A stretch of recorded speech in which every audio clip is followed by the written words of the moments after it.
আজ সবার চোখে জল, চলে গেলেন রাহুল অরুণোদয় বন্দ্যোপাধ্যায়। বিজয়গড়ে একেবারে তার বাড়ির সামনে রয়েছেন আমাদের প্রতিনিধি শিবাশিস মৌলিক। শিবাশিস, কারা কারা এই মুহূর্তে এসেছেন?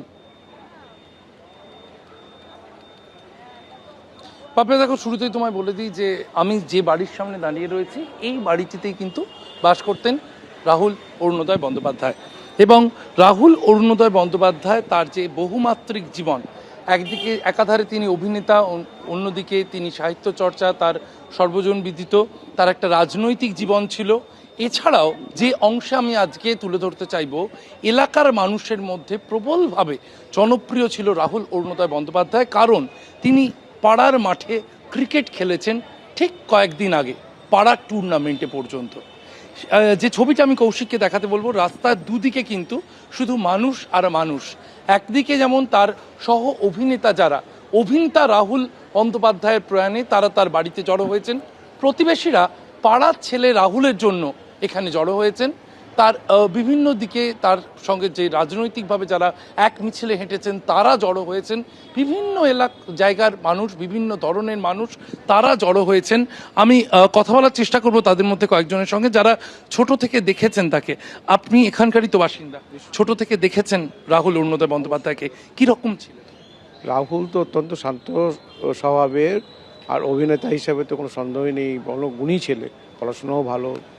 এবং আমরা তো খুবই ছোট, আমাদের থেকেও বয়সে বুঝতেই পারছেন অনেকটাই ছোট। তো আমরা একেবারেই শৈশব থেকেই দেখেছি বলতে গেলে এই এলাকার প্রতি, এখানে খেলাধুলো করা, এখানেই বেড়ে ওঠা। আর অন্যান্য গুণ তো বাকি যারা সবাই জানে, অভিনেতা, লেখক, লিখছে। ইদানিং আমরা যে পডকাস্ট করছিল সেটাও দেখছিলাম, খুবই ভালো করছিল। এরভাবে চলে যাওয়াটা আমরা মেনে নিতে পারছি না, একটা অসম্ভব ব্যাপার, খুব খুব খারাপ লাগার জায়গা। এটা আমরা তো অনেক ছোটোবেলা থেকেই দেখেছি আমরা, ভালোভাবে খেলাধুলা করতো, সবার সাথে মিশতো, আশেপাশে কখনো সময় পেলে আড্ডা মারতো, এই ছিল। খুবই খারাপ লাগছে, দুঃখের বিষয়। শূন্যতা গ্রাস করেছে সকলকে, কারণ তিনি যেভাবে মিশে থাকতেন এলাকায়, পাড়ায়, পাড়ার বারান্দাগুলো তাকে চেনে, সেখানে বসে তিনি আড্ডা দিতেন, পাড়ার খেলার মাঠ চেনে, সেখানে খেলতেন। সেই শূন্যতা চারিদিকে মানুষের মধ্যে কিন্তু একটা শোক, একটা শূন্যতা গ্রাস করেছে। এবং বিভিন্ন জায়গা থেকে পাড়ার মানুষরা তারা যেমন এসেছেন, তেমনি তার সহ অভিনেতা তারা এসেছেন। রাহুল অরুণোদয় বন্দ্যোপাধ্যায় এই বাড়িতেই থাকতেন, আপনারা একদমই একদমই। তুমি আমাদের সঙ্গে থাকো শিবাশিস, আবার আসছি তোমার কাছে, কিন্তু তার আগে মমতা বন্দ্যোপাধ্যায় সোশ্যাল মিডিয়ায় পোস্ট করেছেন, বিশিষ্ট তরুণ জনপ্রিয় অভিনেতা রাহুল অরুণোদয় বন্দ্যোপাধ্যায় হঠাৎ করে আমাদের মধ্যে নেই। পোস্ট মমতা বন্দ্যোপাধ্যায়ের, এই খবর পেয়ে আমি হতচকিত, মর্মাহত ও শোকাহত। পোস্ট করেছেন মুখ্যমন্ত্রী। কি করে যে কি হয়ে গেল আমি কিছুই বুঝে উঠতে পারছি না। সে আমার খুব পছন্দের অভিনেতা ও মানুষ ছিল। সোশ্যাল মিডিয়ায় পোস্ট মমতা বন্দ্যোপাধ্যায়। তো মাননীয় মুখ্যমন্ত্রী আমাকে ফোন করে, যেরকম একটা ঘটনা ঘটেছে। আমি সঙ্গে সঙ্গে, আমি আমার কাউন্সিলর তপন দাশগুপ্ত, আমরা সঙ্গে সঙ্গে ওদের বাড়িতে আসি এবং পরিবারের পাশে আছি। মুখ্যমন্ত্রী অত্যন্ত শোকাহত, সমবেদনা জানিয়েছেন এবং তিনি আমাকে বলেছেন যে আমি প্রশাসনকে বলছি সব রকম ব্যবস্থা করা যাতে নিয়ে আসা যায়, সবটাই মাননীয় মুখ্যমন্ত্রী দেখছেন।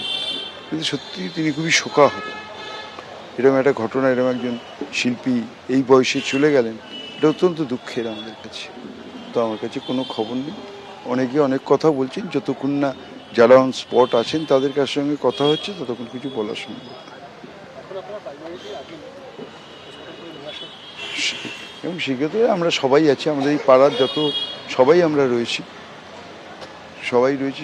খবর পাওয়ার সঙ্গে সঙ্গে ওর বাড়িতে, ওর মার কাছেও আমাদের লোকেরা রয়েছে, নিচেও আমরা সব কিছু রয়েছি। আমরা সর্বতভাবে ওদের পরিবারের পাশে আছি। এবিপি আনন্দ, এগিয়ে থাকে, এগিয়ে রাখে।